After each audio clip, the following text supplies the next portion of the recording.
Ahora, con la ayuda del Espíritu Santo, vamos a analizar el capítulo 11 del Santo Evangelio según San Marcos. Este capítulo comienza con el tema Jesús entra en Jerusalén. Y dice la palabra de Dios que en una ocasión en que Jesús y sus discípulos se dirigían a Jerusalén, cuando estaban cerca del monte de los olivos, Jesús envió a 2 de sus discípulos diciéndole: vayan a la aldea que está enfrente, y allí encontrarán un burro atado, desátenlo y tráiganmelo. Y así lo hicieron los discípulos. Y cuando le llevaron el burro a Jesús, algunos de sus discípulos se quitaron parte de su vestimenta y se la pusieron al burro. Y Jesús montó en él y se dirigió a Jerusalén. Cuando estaban cerca de Jerusalén, una gran multitud los recibió. Algunos tendían parte de su ropa en el camino, otros tendían ramas que habían cortado en el monte. Y tanto las personas que iban delante de Jesús como las que iban detrás decían: Gloria, bendito el que viene en nombre del Señor. Bendito el reino que viene, el reino de nuestro padre David. Gloria en las alturas. Aquí vamos a hacer algunas aclaraciones, hermanos y hermanas.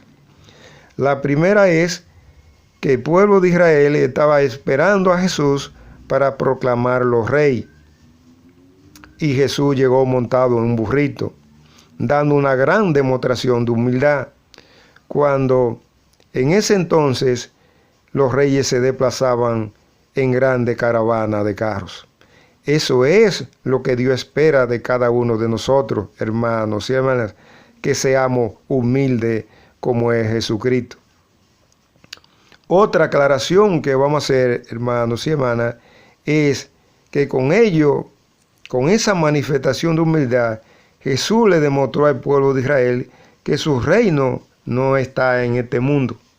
Porque en este mundo los reyes son prepotentes y arrogantes. Sin embargo, Jesús dio una gran demostración de humildad. Esa es la verdad, hermanos y hermanas. Y la otra aclaración que vamos a hacer es que mientras una gran parte del pueblo de Israel entendía que Jesús venía de parte de Dios, los jefes de los sacerdotes, los maestros de la ley y los ancianos del pueblo, que eran las personas encargadas de enseñarle al pueblo la palabra de Dios, entendían lo contrario. Para ellos, Jesús era hijo de María y de José, y no el Mesías que estábamos esperando. Esa es la verdad, hermanos y hermanas. Y por esa actitud que asumieron los jefes de los sacerdotes, los maestros de la ley y los ancianos del pueblo, fue que planificaron y crucificaron a Jesús. Esa es la verdad, hermanos y hermanas. Ahora, con la ayuda del Espíritu Santo, vamos a analizar otro tema que está contenido en el capítulo 11 del Santo Evangelio según San Marcos. Jesús maldice la higuera sin fruto. Y dice la palabra de Dios que al día siguiente Jesús y sus discípulos salieron de Betania. Y cuando iban por el camino, Jesús sintió hambre y vio una mata de higuera que estaba llena de hojas. Y se acercó a ella para ver si también tendría fruto, pero no encontró nada. Y entonces Jesús le dijo a la higuera: nunca más vuelva nadie a comer de tu fruto. Y la higuera se secó. Aquí vamos a hacer una aclaración, hermanos y hermanas, porque Jesús está hablando en parábola. En esta parábola, la higuera representa a los hombres y las mujeres que en este mundo han rechazado la palabra de Dios. porque los hombres y las mujeres que en este mundo rechazan la palabra de Dios, al final le pasa como a la higuera que se seca y van a vivir para siempre en el reino de Satanás. Esa es la verdad, hermanos y hermanas. Tratemos pues nosotros de recibir la palabra de Dios y ponerla en práctica para que demos muchos frutos. Y de esa manera volvamos al reino de Dios. Ahora, con la ayuda del Espíritu Santo, vamos a analizar otro tema que está contenido en el capítulo 11 del Santo Evangelio según San Marcos. Jesús purifica el templo. Y dice la palabra de Dios que después que Jesús y sus discípulos llegaron a Jerusalén, Jesús entró en el templo y comenzó a echarle allí a lo que estaban vendiendo y comprando. Volcó la mesa de lo que cambiaban dinero a la gente y los puestos de lo que vendían palomas, y no permitía que nadie pasara por el templo llevando tales cosas. Y se puso a enseñar diciendo: la Escritura dice, mi casa será declarada casa de oración para todas las naciones, pero ustedes han hecho de ella una cueva de ladrones. Aquí vamos a hacer una aclaración, hermanos y hermanas, porque Jesús está hablando en parábola. En esta parábola, el templo representa el cuerpo de cada uno de nosotros. Los negocios que se estaban haciendo dentro del templo representan a los pecados que nosotros tenemos acumulados. Lo que nos está diciendo la palabra de Dios es que el cuerpo de cada uno de nosotros fue creado por Dios para que el espíritu que soporta se mantenga limpio de pecados. Porque ustedes saben, hermanos y hermanas, que el hombre espiritual, esto es, el espíritu de cada uno de nosotros, fue creado a imagen y semejanza de Dios. Y como Dios es perfecto, el espíritu de cada uno de nosotros fue creado perfecto.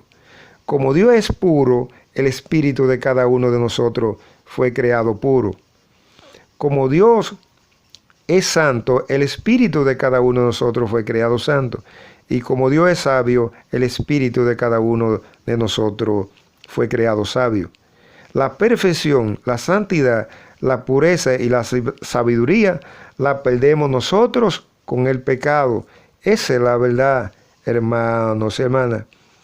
Lo que Dios quiere es que nosotros, o que el espíritu de cada uno de nosotros se mantenga limpio de pecados,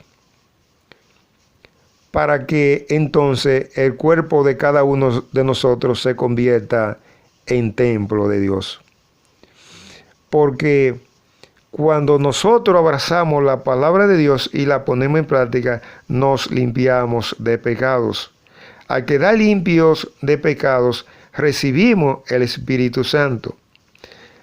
Y al recibir el Espíritu Santo, nuestro cuerpo se convierte en casa de Dios, porque el Espíritu Santo es el Espíritu de Dios.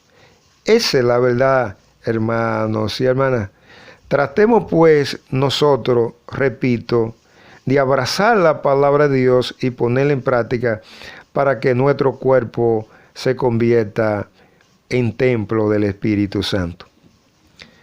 Y sigue diciendo la palabra de Dios que al oír esto, los jefes de los sacerdotes, los maestros de la ley y los ancianos del pueblo comenzaron a buscar a Jesús, como he dicho, comenzaron a planificar la manera de matar a Jesús. Pero al llegar la noche, Jesús y sus discípulos se fueron de la ciudad. Aquí vamos a hacer una pausa y continuamos de inmediato. Ahora, con la ayuda del Espíritu Santo, vamos a analizar el último tema que está contenido en el capítulo 11 del Santo Evangelio según San Marcos, la autoridad de Jesús. Y dice la palabra de Dios que después de esto, Jesús y sus discípulos regresaron a Jerusalén. Mientras Jesús andaba por el templo, se acercaron a él los jefes de los sacerdotes, los maestros de la ley y los ancianos del pueblo, y le preguntaron que con qué autoridad él hacía esto, es decir, que con qué autoridad Jesús sacaba del templo a los cambiadores de dinero y a los vendedores de palomas. Y Jesús le dijo: yo también le voy a hacer una pregunta a ustedes, y si me la contestan correctamente, le diré con qué autoridad yo hago esto. Y le dijo: ¿quién envió al profeta Juan el Bautista a bautizar, Dios o los hombres? Y ellos se pusieron a discutir los unos a los otros. Si respondemos que fue Dios que lo envió, entonces Él nos va a decir, ¿y por qué no creyeron en Él? Y si decimos que fueron los hombres que lo enviaron, el pueblo nos va a caer encima, porque la gente tiene la creencia que el profeta Juan el Bautista hablaba de parte de Dios. Así que le dijeron a Jesús: nosotros no sabemos quién lo envió. Entonces Jesús le dijo: pues yo tampoco le digo a ustedes con qué autoridad hago esto. Aquí vamos a hacer una aclaración, hermanos y hermanas, porque los jefes de los sacerdotes, los maestros de la ley y los ancianos del pueblo, que eran los que tenían la misión de enseñarle al pueblo la palabra de Dios, no creían que Jesucristo era el Hijo de Dios hecho hombre, esto es, el Mesías. Y no creían que Jesús era el Mesías porque ellos entendían que Jesús era hijo de José y María. Pero además, no creían en Jesús porque ellos entendían la palabra de Dios desde un punto de vista literal, desde un punto de vista material y no espiritual. Y la palabra de Dios hay que entenderla, hermanos y hermanas, desde el punto de vista espiritual. Porque si no le damos una interpretación espiritual a la palabra de Dios, será muy difícil entenderla. Y si no la entendemos, no la vamos a aplicar correctamente. Y al no aplicar correctamente la palabra de Dios, caemos en pecados. Y al caer en pecados, al final vamos a vivir para siempre en el reino de Satanás. Esa es la verdad, hermanos y hermanas. Tratemos pues nosotros de interpretar espiritualmente la palabra de Dios para que la apliquemos correctamente. Y de esa manera nos limpiemos de pecados. Y al quedar limpios de pecados, recibir el Espíritu Santo. Y al recibir el bautizo del Espíritu Santo, quedar facultados para entrar al reino de Dios. Esa es la verdad, hermanos y hermanas. Con esta parte hemos finalizado el análisis del capítulo 11 del Santo Evangelio según San Marcos. Espero que les sirva de algo. Que el Espíritu Santo los bendiga hoy, mañana y siempre.